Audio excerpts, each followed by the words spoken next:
Praise the lord. Mount Carmel church Ajmer YouTube channel से जुड़े सभी सब्सक्राइबर और दर्शकों को जल्द आने वाले प्रभु यीशु मसीह के मधुर मीठे नाम में स्वागत करते हैं, आपका अभिनंदन करते हैं। आशा करते हैं आप अच्छे होंगे और दिन भर प्रभु ने आपको संभाला है, जय के उत्सव में लेके चला है। और ये समय है कि हम इस डेली ब्रेड कार्यक्रम के लिए प्रार्थना के साथ इसको शुरू करें। आइए हम प्रार्थना करें। हमारे जीवित और महान परमेश्वर, तेरे बेटे यीशु मसीह के द्वारा तेरे पास आते हैं और तुझे धन्यवाद करते हैं इस सुंदर समय के लिए। प्यारे खुदावन परमेश्वर, हमारा जमा होना, हमारे ऑनलाइन इस प्रकार से जमा होकर प्रभु तेरे वचन को सुनना, आराधना करना, यीशु मसीह आपको पसंद आए, हम घटें और आप बढ़ें, यही बस जीवन की इच्छा अभिलाषा है। यीशु मसीह के नाम से मांगते हैं, आमीन। अजीज़ों, आज समय है कि अब हम परमेश्वर की आराधना में जाएंगे। पास्टर एनोश और उनकी टीम हमारे साथ है। हम मिलकर प्रभु की आराधना करेंगे और प्रभु के नाम को सराहेंगे। हालेलुया।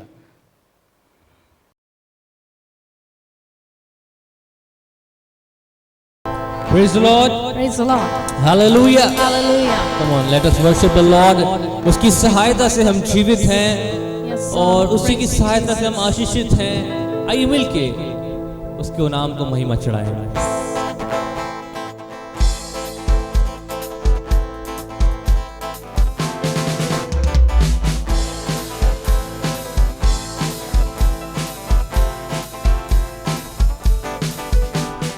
मेरे प्रभु की सहायता से निश्चय ही बनूंगा आशीषित मैं। उसके वचन का पालन करूंगा, उसके मार्गों पर चलता रहूंगा। मेरे प्रभु की सहायता से निश्चय ही बनूंगा आशीषित मैं। उसके वचन का पालन करूंगा, उसके मार्गों पर चलता रहूंगा। मेरे प्रभु की सहायता। ताली बजा के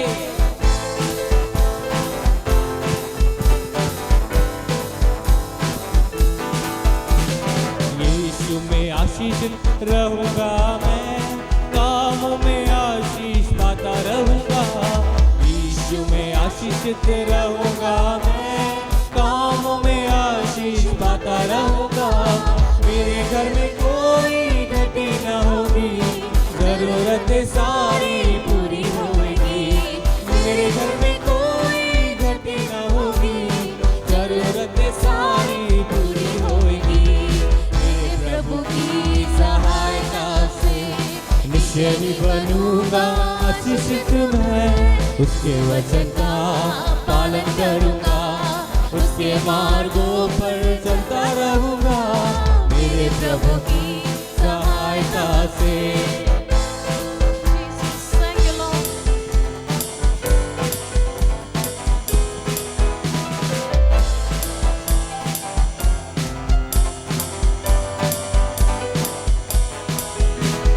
मेरे प्रभु की सामर्थ से मेरे शत्रु सारे नाश होंगे। मेरे प्रभु की सामर्थ से मेरे शत्रु सारे नाश होंगे। मेरा जीवन उसका रहेगा, मन मेरा बल भी पाता रहेगा।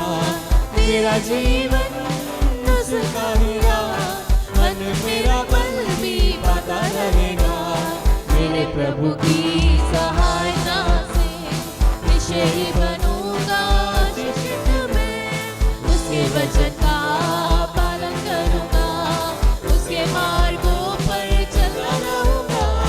मेरे प्रभु की सहायता से।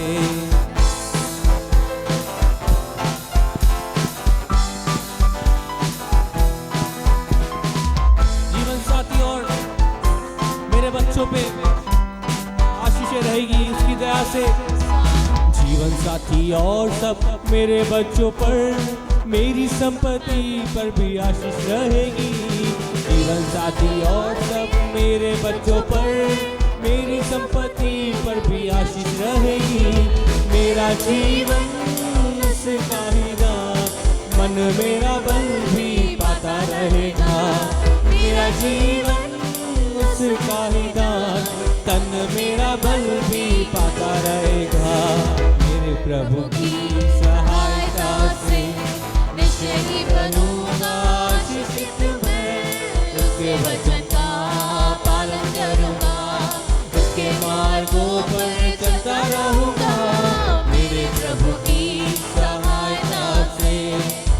ही बनूंगा आशीषित मैं, उसके वचन का पालन करूंगा, उसके मार्गों पर चलता रहूंगा, मेरे प्रभु की सहायता से। हालेलुया। तेरी सहायता से प्रभु हम जीवित हैं, तेरी सहायता से, तेरी दया से हम आशीषित होते हैं प्रभु। ओ हालेलुया। आराधना हो तेरी। Yes father, we worship you. आराधना हो तेरी, आराधना हो तेरी, आराधना हो तेरी, पूरे दिल से, पूरे दिल से, मेरे लफ्ज़ों से, मेरे होठों से, मेरे जीवन से, पूरे दिल से, मेरे लफ्ज़ों से, मेरे होठों से, मेरे जीवन से, आराधना हो तेरी, आराधना हो तेरी, यीशु आराधना हो तेरी, अब्बा पिता आराधना हो तेरी।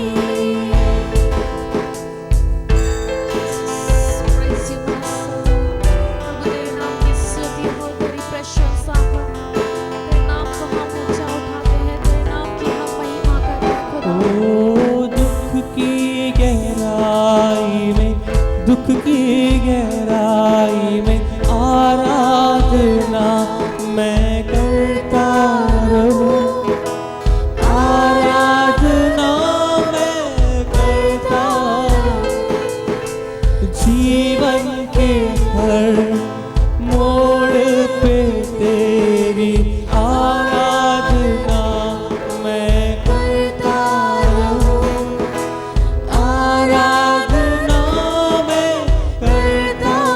सुख की गहराई में, सुख की गहराई में, दुख की गहराई में आराधना मैं करता रहूं, आराधना मैं करता रहूं, जीवन के हर मोड़ पे तेरी आराधना मैं करता रहूं, आराधना मैं करता रहूं, आराधना हो तेरी, यीशु आराधना हो तेरी, अब्बा पिता आराधना हो तेरी, यीशु आराधना हो तेरी, पूरे दिल से, मेरे लफ्ज़ों से, मेरे होठों से, मेरे जीवन से, पूरे दिल से, मेरे लफ्ज़ों से, मेरे होठों से, मेरे जीवन से, आराधना हो तेरी, आराधना हो तेरी, हालेलुया, आराधना हो तेरी, यीशु आराधना हो तेरी, आराधना हो आराधना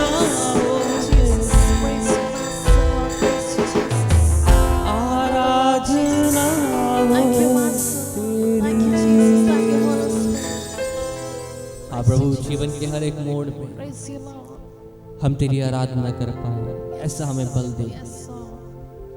हर एक परिस्थितियों में हम तुझे आराधना चढ़ा पाए, ऐसी शक्ति दे प्रभु। हमसे बोल और बातचीत कर। आइए प्रभु के दास के द्वारा परमेश्वर के वचन को हम सुनेंगे। अपने आप को तैयार करें कि वो वचन हमसे बोले और बातचीत करे, वो जीवित कलाम हमारे जीवन में काम करे। Praise the Lord.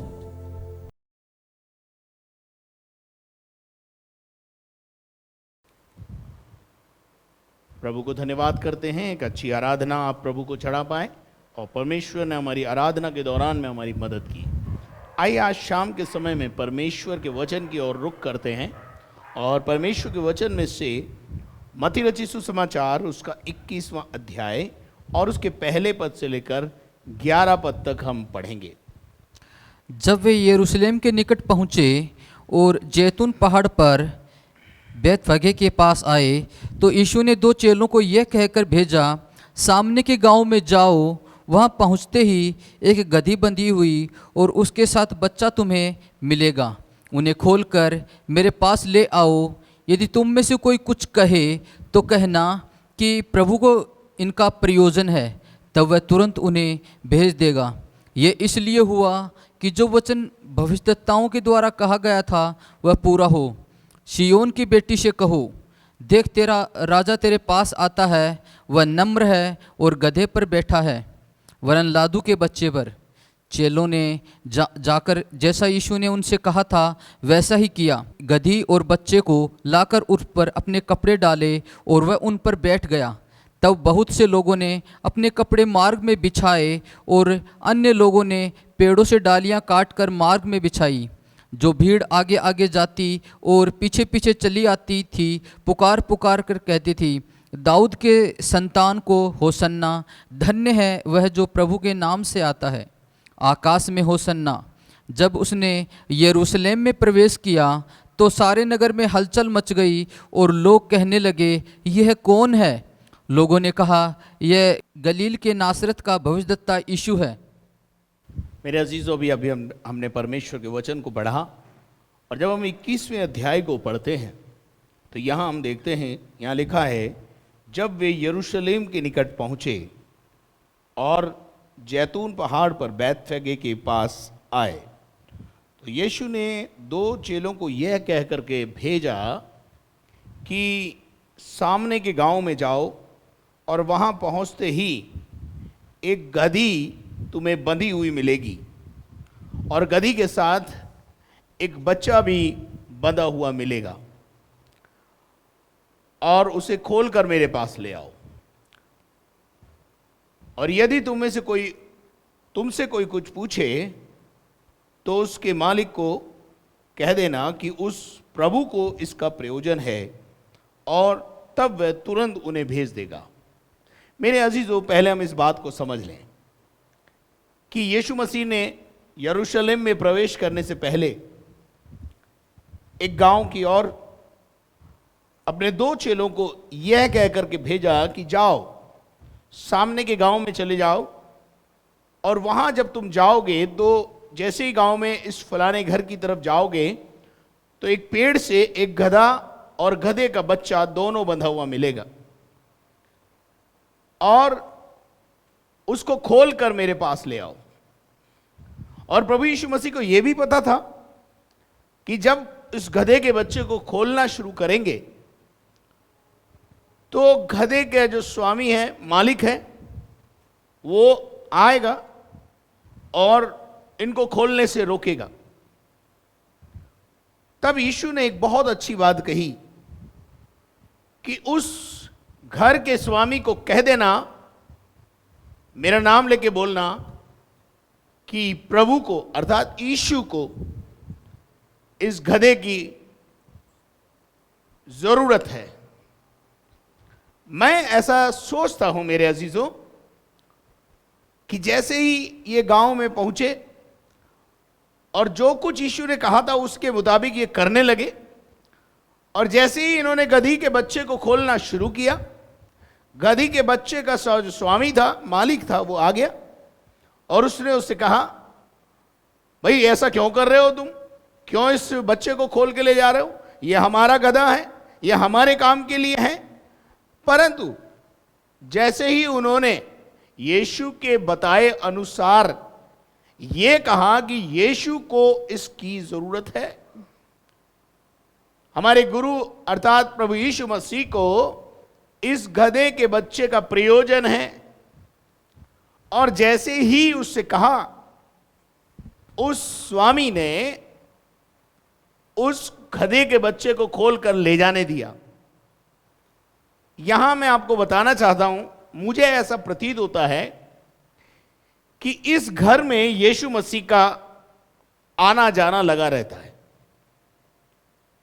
इसलिए यीशु मसीह को यह भी पता है कि पेड़ के नीचे गधा बंधा हुआ है और गधे के पास अभी अभी जो है गधे ने एक बच्चे को जन्म दिया है, वो भी है। और उसके अलावा इतना ही नहीं, परंतु जो स्वामी के जो घर है, परिवार है, या घर का जो स्वामी है, उस परिवार के साथ प्रभु यीशु मसीह का घनिष्ठ संबंध नजर आ रहा है। क्योंकि यीशु मसीह ने भी बड़ी कॉन्फिडेंस के साथ कहा कि जब वो तुम्हें खोलता हुआ पाएंगे और तुम्हें आकर के रोकेंगे तो तुम तुरंत मेरा नाम ले देना। और जैसे ही यीशु का नाम लिया गया, उस घर के स्वामी ने अपने आप को सौभाग्यशाली समझा कि चलो आज यीशु के मैं कुछ काम आ पाया। मेरा गधा या मेरी गधी का जो बच्चा है, उसका प्रयोजन मेरे गुरु को है, मेरे प्रभु को है। यह बताता है प्रभु के साथ उस परिवार का कनेक्शन।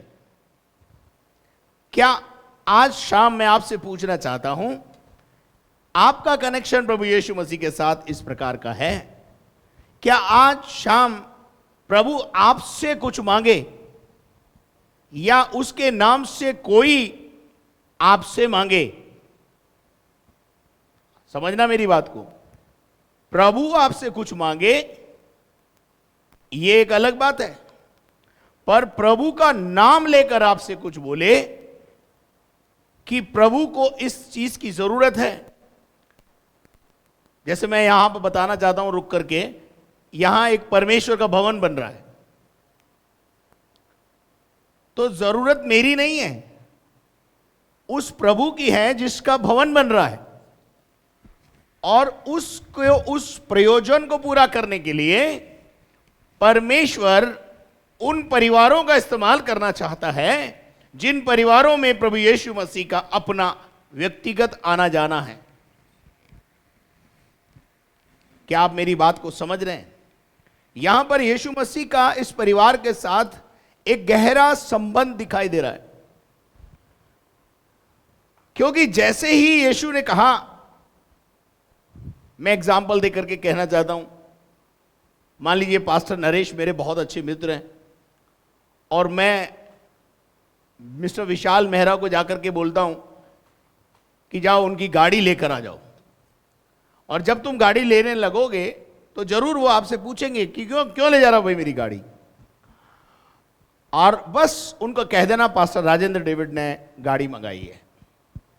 अब अगर पास्टर नरेश और मेरे संबंध अच्छे हैं तो पास्टर नरेश मेरी उस बात को और उस प्रयोजन को पूरा करने के लिए कभी मना नहीं करेंगे, क्योंकि मेरे संबंध हैं। लेकिन अगर मेरे संबंध उनके साथ खराब हो तो शायद वो मना भी कर सकते हैं। लेकिन मैं प्रभु को धन्यवाद देता हूं, यीशु मसीह का इस परिवार के साथ, जिस गधी का जो स्वामी था उसके साथ एक बड़ा गहरा अच्छा संबंध था कि जैसे ही यीशु के चेलों ने उनसे कहा गुरु को इसकी जरूरत है, गुरु को इसका प्रयोजन है, और उन्होंने तुरंत उसको रिलीज कर दिया, गधे के बच्चे को रिलीज कर दिया, बोला हाँ ले जाओ। हाँ, ये हमारा सौभाग्य है कि प्रभु के लिए हम कुछ काम आ सके, या हमारी कोई चीज काम आ सके, या हमारा जानवर काम आ सके। आज प्रभु का आपके साथ एक ऐसा संबंध होना चाहिए कि जब प्रभु आपसे कहे कि मुझे तेरी प्रयोजन है, मुझे तेरी जरूरत है, और ये तेरी जो वस्तुएं हैं इनकी भी मुझे जरूरत है, तेरे धन की मुझे जरूरत है, तेरे परिवार की मुझे जरूरत है, तेरे बेटे की मुझे जरूरत है, तेरे बेटी की मुझे ज़रूरत है, और आप उसे कुर्बान करने के लिए तैयार हो जाएं। मेरे अजीजों, हम इस प्रेम को, परमेश्वर के प्रेम को अब्राहम के जीवन में देख सकते हैं। अब्राहम से परमेश्वर ने कहा, उत्पत्ति के 22 अध्याय के पहले पद में से बात कर रहा हूं मैं। परमेश्वर ने उससे कहा कि जिस पुत्र को तू बहुत प्यार करता है उसको मेरे लिए कुर्बान कर दे। और वो अब्राहम जो था, परमेश्वर के लिए अपने पुत्र को कुर्बान करने के लिए तैयार हो गया।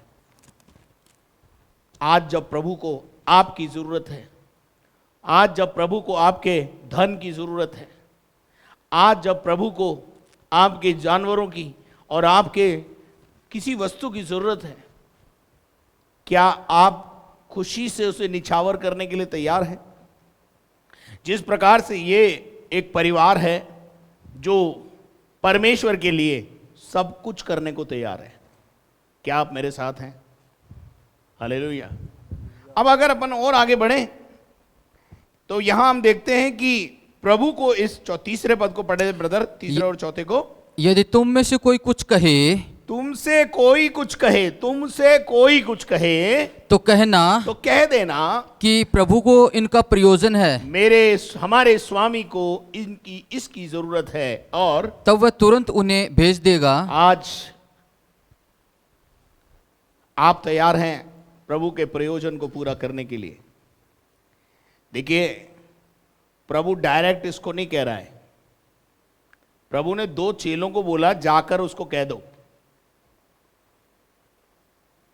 और जब हम अपील करते हैं प्रभु के कार्य के लिए तो आप तिल मिलाने लगते हैं। यीशु मसीह ने खुद नहीं बोला उसको कि मेरे को जरूरत है, चेलों को बोला कि जाकर उसको बोल दो मुझे जरूरत है। यह बताता है संबंध। आज शाम परमेश्वर के साथ, प्रभु यीशु मसीह के साथ आपका संबंध कैसा है?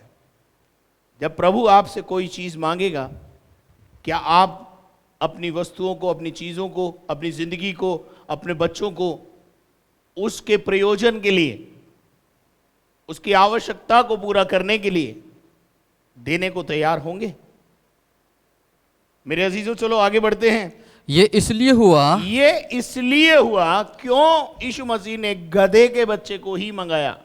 क्यों उस गांव में बोला? क्यों उस गांव में क्या घोड़ा नहीं होगा? उस गांव में क्या, यदि हम देखें उस गांव में और ऊंट नहीं होंगे? उस गांव में बहुत कुछ होगा, लेकिन यीशु की नजर गधे के बच्चे पर है। क्यों? वाई? ये इसलिए हुआ कि जो वचन भविष्यद्वक्ताओं के द्वारा कहा गया था, जो वचन भविष्यद्वक्ताओं के द्वारा कहा गया था वो पूरा हो। यीशु मसीह हर उस भविष्यवाणी को जो भविष्यद्वक्ताओं के द्वारा, सच्चे भविष्यद्वक्ताओं के द्वारा की गई थी, उसको पूरा करने के लिए अंत तक तत्पर रहा। और इस गधी के बच्चे का प्रयोजन यीशु मसीह को इसीलिए था कि वो नबियों की बात को पूरा किया जाए। हालेलुया।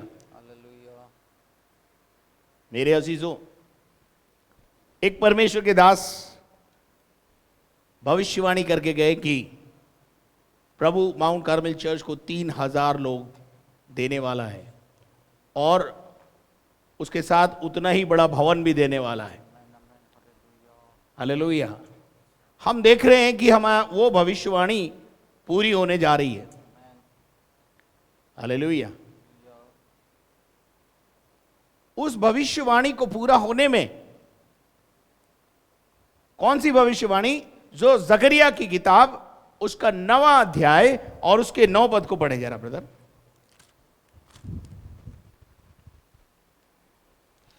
हे सियोन, हाँ, बहुत ही मगन हो, बहुत मगन हो, और हे यरूशलेम, जय जयकार कर, क्योंकि तेरा राजा तेरे पास आएगा, तेरा राजा यरूशलेम, तेरा राजा तेरे पास आएगा, वह धर्मी और उद्धार पाया हुआ है, वो धर्मी है और उद्धार पाया हुआ है, उद्धार करता है, और वह दीन है वो दीन है, और गधे पर वरन गधी के बच्चे पर चढ़ा हुआ आएगा। वो गधी के बच्चे पर चढ़ा हुआ आएगा। ये भविष्यवाणी, भविष्यद्वक्ताओं की भविष्यवाणी पूरी करने के लिए जब परमेश्वर आपको इस्तेमाल करना चाहता है, तो क्या आप ये बोलते हैं तथास्तु? हालेलुया। अगर आप देखें यहां पर, अगर ये मालिक जिसका गधा का बच्चा था वो उसको मना कर देता, तो जकरिया का 9 अध्याय जो 9 पद में उसने हजारों साल पहले भविष्यवाणी की है, क्या वो भविष्यवाणी पूरी होती? नहीं होती।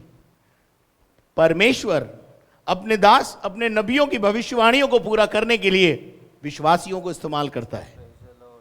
क्या आप मेरे साथ हैं? और उन विश्वासियों को इस्तेमाल करता है जो विश्वासी परमेश्वर के साथ एक संबंध रखते हैं।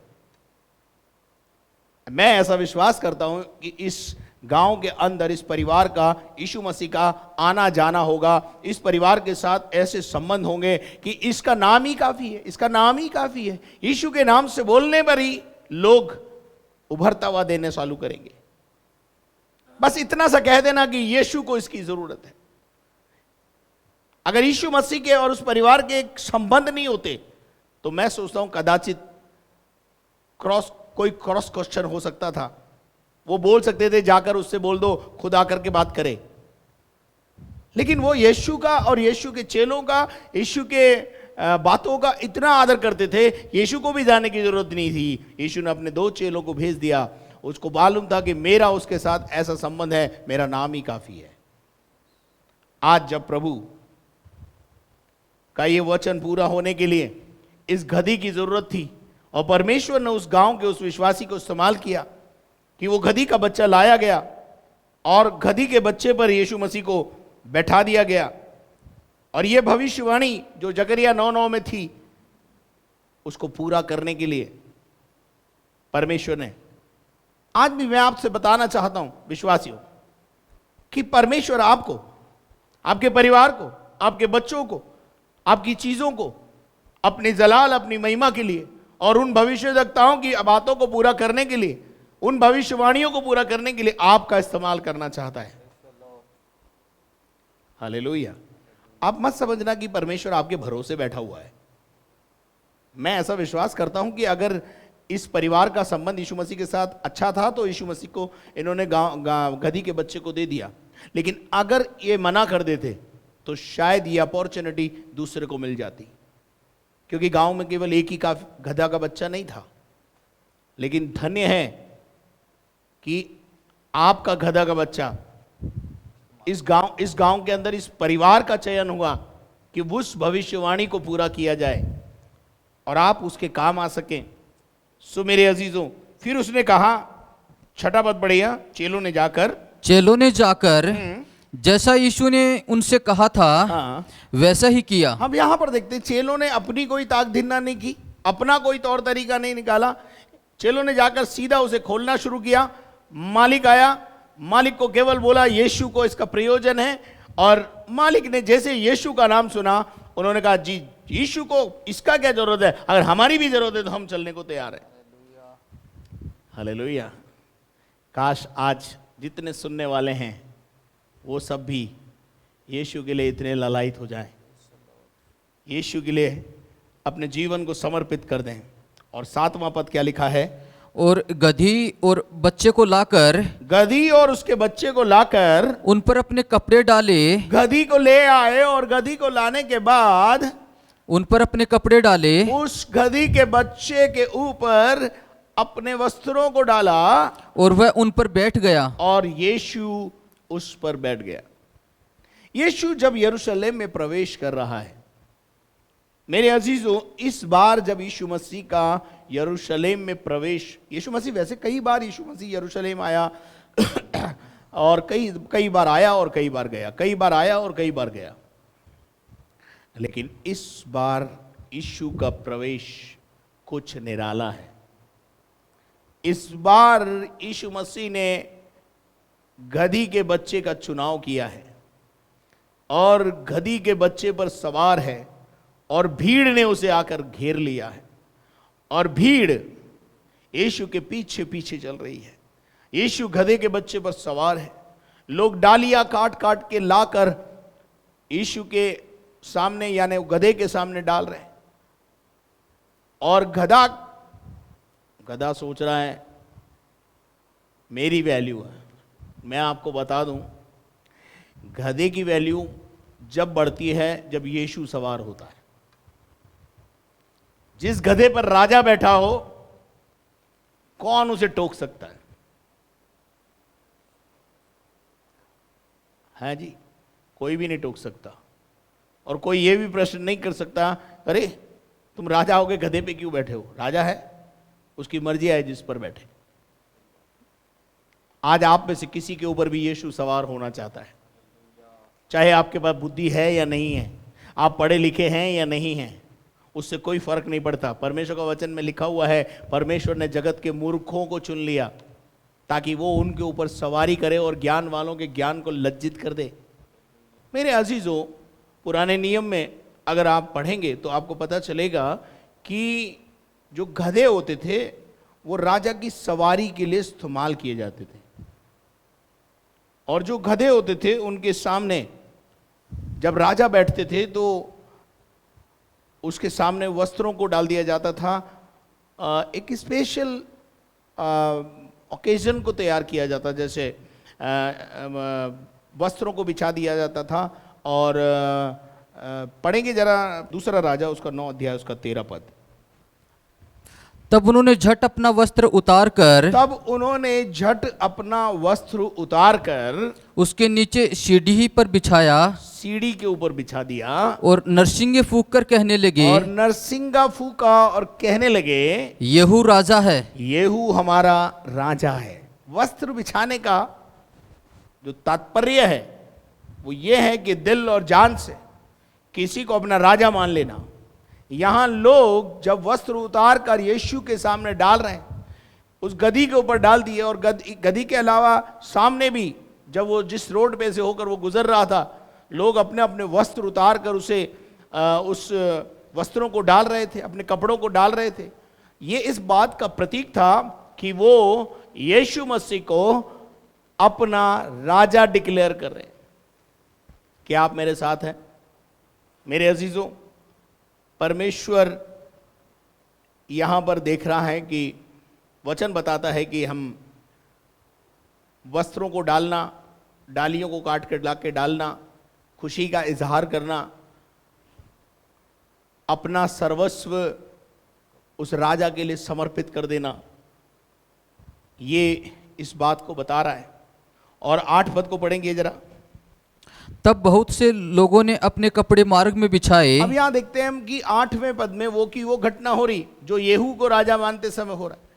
यहां आज यीशु को लोग अपना राजा बनाने के लिए तैयार हैं और वहां लिखा है कि बहुत लोगों ने अपने कपड़े मार्ग में बिछाए और अन्य लोगों ने पेड़ों से डालियां काट कर, लोगों ने पेड़ों में से डालियां काट कर मार्ग में बिछाई। अब यहाँ जो है ये इज़राइल देश की बात है और इज़राइल के अंदर खजूर बहुत होता है और खजूर आजू बाजू में बहुत लगता है। इसलिए लोगों ने क्या किया, जो भी सामने आया उस डाली को काटा और डाल दिया। और विशेष तौर से इज़राइल देश में खजूर का पेड़ बहुत आसानी से अवेलेबल होता था, इसलिए इस डालने वाले दिन को यानी खजूर के रविवार के रूप में एक फेस्टिवल भी चालू हो गया कि वो खजूर का इतवार कहलाने लगा। जिस समय यीशु मसीह यरूशलेम में प्रवेश हुआ उस दिन को खजूर के रविवार के नाम से जाना जाता है। पर जरूरी नहीं है कि आप खजूर की डाली डालें, आप कोई सी भी डाली डाल सकते हैं। और मैं तो कहूँगा उसका आत्मिक मीनिंग यह है कि हम अपने आप को समर्पित करें, अपना सब कुछ प्रभु के लिए समर्पित करें। जैसे गधी का बच्चे की ज़रूरत थी, उसने प्रोवाइड किया। आज प्रभु को किसी चीज़ का प्रयोजन हो और वो आपसे कहे कि क्या आप उसे पूरा करेंगे? हालेलुया।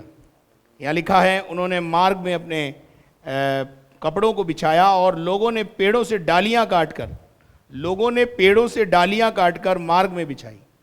अब पेड़ कोई सा भी हो सकता है, डोंट डिपेंड ऑन द खजूर की डालियों पर निर्भर ना रहे। पर मसीही जगत में खजूर का अपने आप में एक महत्व हो गया, क्योंकि इज़राइल देश की बात थी। मेरे अजीजों, यहां लिखा हुआ है, 9वें पद को पढ़ें, और जो भीड़ आगे आगे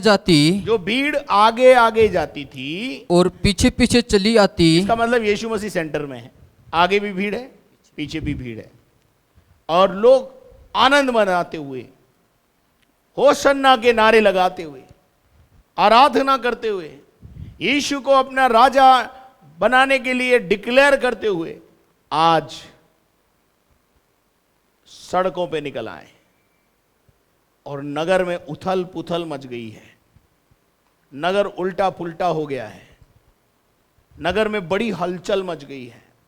यीशु के इस अंदाज से यरूशलेम में आने के कारण, यीशु मसीह तो कई बार यरूशलेम में आया, लेकिन इस बार जो यरूशलेम में यीशु का प्रवेश है, वो यरूशलेम और यरूशलेम की जनता को, और ना केवल यरूशलेम की जनता को, लेकिन धर्म के ठेकेदारों को और साथ में प्रशासन को, सबको हिला देने वाली एक्टिविटी हो गई। हलचल मच गई। बाइबल बताती है नगर में हलचल मच गई। लिखा हुआ है, पढ़ दीजिए जरा।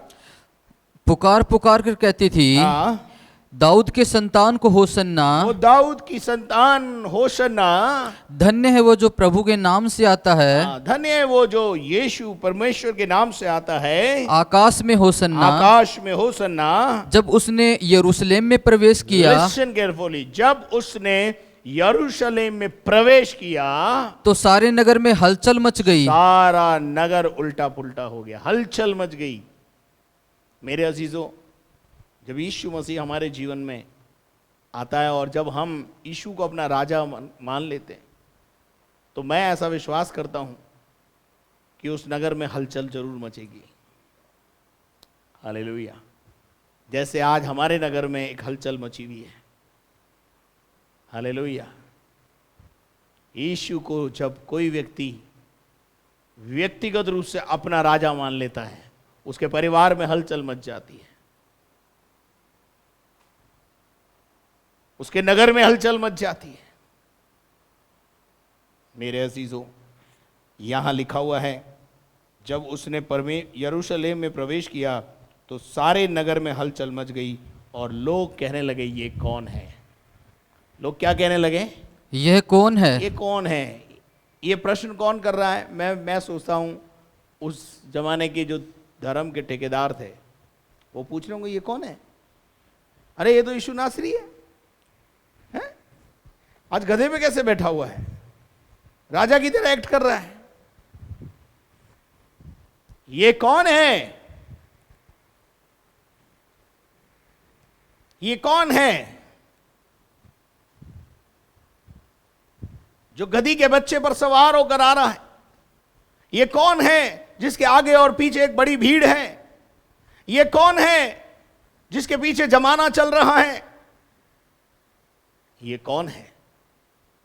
एक बड़ा अच्छा प्रश्न उन्होंने किया और उसका उत्तर अगली आयत में लोगों ने दिया। लोगों ने कहा यह गलील के नासरत का भविष्यद्वक्ता यीशु है। गलील के नासरत का भविष्यद्वक्ता यीशु नासरी है। Praise the Lord. लोग बोलते थे ये नासरत से कभी कोई अच्छी वस्तु निकल नहीं सकती, नासरत से राजा निकल नहीं सकता, नासरत से छुड़ाने वाला मसीहा निकल नहीं सकता, नासरत से कभी कोई अच्छी चीज नहीं निकल सकती। लेकिन आज जब नगर में हलचल मच गई है, मेरे अजीजों, इस बात को आप समझें, कैसा वो दृश्य होगा जब यीशु मसीह यरूशलेम में इस प्रकार से, इस अंदाज में प्रवेश हुआ। हालेलुया।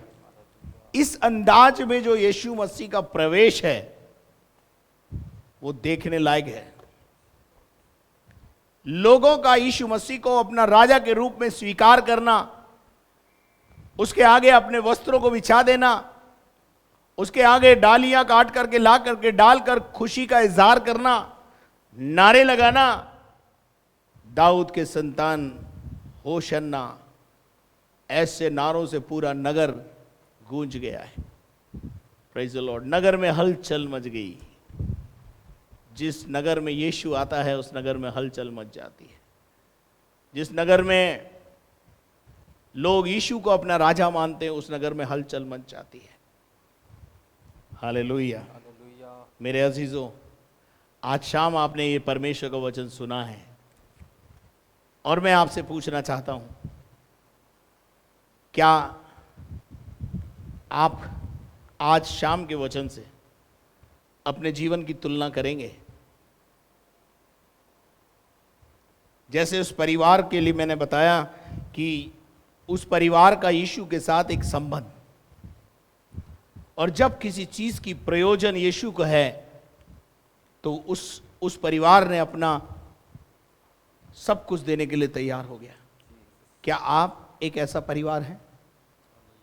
और मैं आपसे कहना चाहता हूं, आप अपना जीवन ही नहीं दे पाते। गधी का बच्चा तो छोड़ो, आप गधी तो क्या दोगे? आप अपना खुद का जीवन नहीं दे पाते। छोटा सा दिल प्रभु मांगता है वो नहीं दे पाते। बोलते प्रभु इसमें तो कोई और रहता है, तू कहीं और रह ले। हैं? प्रभु बोलता है भाई मेरा दिल, मेरा जो है मन तो जो है तेरे अंदर रहने का है, मैं तो तेरे अंदर रहना चाहता हूं। और आज हम यीशु मसीह को, जो उसकी जरूरत है, जब वो हमसे कहता है मेरे लिए ये कुर्बानी कर, मेरे अजीजों, देना जो है वो कुर्बानी को बताता है। देना जो है वो दिल को बताता है। देना जो है उस संबंध पर निर्भर करता है। अगर आपका संबंध ठीक नहीं है ना, आप कुछ भी देने वाले नहीं हो। लेकिन जिन विश्वासियों का अपने पासबान के साथ और अपनी कलीसिया के साथ संबंध होता है, वो कलीसिया की आवश्यकताओं के बारे में सोचते हैं। कलीसिया के किन चीजों की प्रयोजन है उसके बारे में सोचते हैं, बात करते हैं पासबान से। लेकिन जिनको ना तो कलीसिया से लेना है और ना पासबान से कोई संबंध है, वो कभी नहीं पूछते। लेकिन यहां से जैसे ही प्रयोजन बताया जाता है, लोगों की आवश्यकता को बताया जाता है, मैं प्रभु को धन्यवाद देता हूं कि उस प्रयोजन को तुरंत प्रभाव से कलीसिया पूरा करती है। और यह संबंध पर डिपेंड करता है। आज शाम आपका संबंध परमेश्वर के साथ कैसा है? अगर आज रात प्रभु आपसे कुछ मांगे तो क्या आप देने को तैयार हैं? मेरे अजीजों, ये परमेश्वर का वचन है जो आप तक मैंने पहुंचाया है। हालांकि आपने कई बार इसके ऊपर परमेश्वर के वचन को, इस गधी के बच्चे के बारे में और गधी के बारे में और कई बार सुना है, लेकिन आज फिर एक और बार मैंने एक नए अंदाज के साथ इस बात को आपके सामने रखा है कि गधी के बच्चे का दे देना, ये परिवार का प्रभु यीशु मसीह के साथ प्यार संबंध को बताता है। अगर संबंध ठीक नहीं होता, प्यार नहीं होता, तो शायद वो कुर्बानी नहीं करते। मेरे अजीजों, और देखिए कितने सौभाग्य की बात है कि वो जकरिया नबी की 9वें अध्याय की 9वीं पद में जो भविष्यवाणी की गई, उस भविष्यवाणी को पूरा करने के लिए इस गधे का स्वामी काम आया। Praise the Lord. प्रभु आपको भी ऐसे इस्तेमाल करना चाहता है। जब प्रभु आपसे कुछ कहे तो आपके मुंह से भी ये निकलना चाहिए, अगर प्रभु को जरूरत है तो प्रभु मैं जरूर करने को तैयार हूं। जब प्रभु आपसे बात करे तो आपके मुंह से ये शब्द निकलने चाहिए, बोल तेरा दास सुनता है। जब प्रभु आपसे पूछे कौन जाएगा मेरी ओर से, मैं किसको भेजूं, तो आपके मुंह से यशायाह के समान उत्तर निकलना चाहिए, प्रभु मैं हूं ना यहां, मैं जाऊंगा, मुझे भेज। आज प्रभु को आपकी जरूरत है। आप वो गधी बन जाएं जिस पर यीशु सवार हो जाए। फिर देखिए गधी के दिन बदल जाते हैं। हालेलुया। वो आदर सम्मान गधी को भी मिल रहा है, यीशु को तो मिल ही रहा है, लेकिन किस गधी को मिल रहा है? जिस पर यीशु सवार है। 25 साल से इस गधे पर, इस गधी के बच्चे पर यीशु सवार है। और जब जिस चीज की प्रयोजन होता है उस प्रयोजन को प्रभु पूरा करता है। Praise the Lord. क्योंकि मुझ पर, गधी पर, मुझ जैसी गधी पर यीशु सवार है। आइए आज शाम यीशु से कहिए, यीशु मेरे परिवार पर सवार हो जा। आज से हम अपने वस्त्र और डालियां काट कर तेरे सामने बिछाते हैं और कहते हैं कि तू आज से हमारा राजा है। परमेश्वर ऐसा करने के लिए आपको बल दे। आप परमेश्वर के काम आए, आपकी कोई चीज परमेश्वर के काम आए, आपकी कोई चीज परमेश्वर के दास के काम आए। क्या कभी आपने सोचा है, कुछ लोग नई गाड़ी खरीद के लेकर आते हैं, प्रार्थना कराने आते हैं, बहुत अच्छी बात है। कुछ लोग प्रार्थना करा के चुपचाप चले जाते हैं, लेकिन कुछ लोग ऐसा भी बोल के जाते हैं, पास्टर जी जब भी कलीसिया को ज़रूरत हो और जब भी आपको ज़रूरत हो, आप हमारी गाड़ी का इस्तेमाल करें, हमें अच्छा लगेगा। क्या ये कटसी नहीं बनती आपकी? क्या आपकी गाड़ी के ऊपर पास्टर का कोई अधिकार नहीं है? क्या कभी आपने अपने पास्टर को बोला, पास्टर जी आज आप मेरी गाड़ी में बैठ करके चलोगे? Praise the Lord. आपकी हर चीज प्रभु के काम आनी चाहिए। यह है आज का संदेश, और यह डिपेंड करता है आपके प्रभु के साथ संबंधों पर। आइए प्रार्थना करें। सर्वशक्तिमान परमेश्वर पिता, जिस प्रकार से इस परिवार का संबंध यीशु मसीह के साथ प्रगाढ़ था, जिसका वो गधी का बच्चा था, आज हमारे संबंध भी तेरे साथ ऐसे हों कि बस तेरा नाम से काम हो जाए प्रभु जी, और तू मांगे और हम तुझे उपलब्ध करा दें। परमेश्वर प्यारे खुदावन प्रभु जी, काश हम और हमारा परिवार उन भविष्यवाणियों को पूरा करने के लिए इस्तेमाल हो सके। ये हमारी आपसे दुआ है। धन्यवाद करते तूने हमारी प्रार्थना सुना है। सारी महिमा तुझे देते हुए प्रार्थना को यीशु मसीह के नाम से मांगते हैं, आमीन। और अब हमारे खुदावन यीशु मसीह का फजल, खुदा बाप की मोहब्बत, पाक रूह की रिफाकत और शराकत अब से लेकर हमेशा तक हम सबों के साथ होती रहे, और हम सब बोले आमीन। Praise the Lord. यदि आपने हमारे चैनल को सब्सक्राइब नहीं किया तो जल्दी से आप उसे सब्सक्राइब करें, बेल आइकन को दबाएं और शेयर करें और लाइक करें। साथ में यदि आप प्रार्थना के निवेदन हमें भेजना चाहते हैं, प्रार्थना टावर के नंबर स्क्रीन पर हैं, आप उनका इस्तेमाल करें।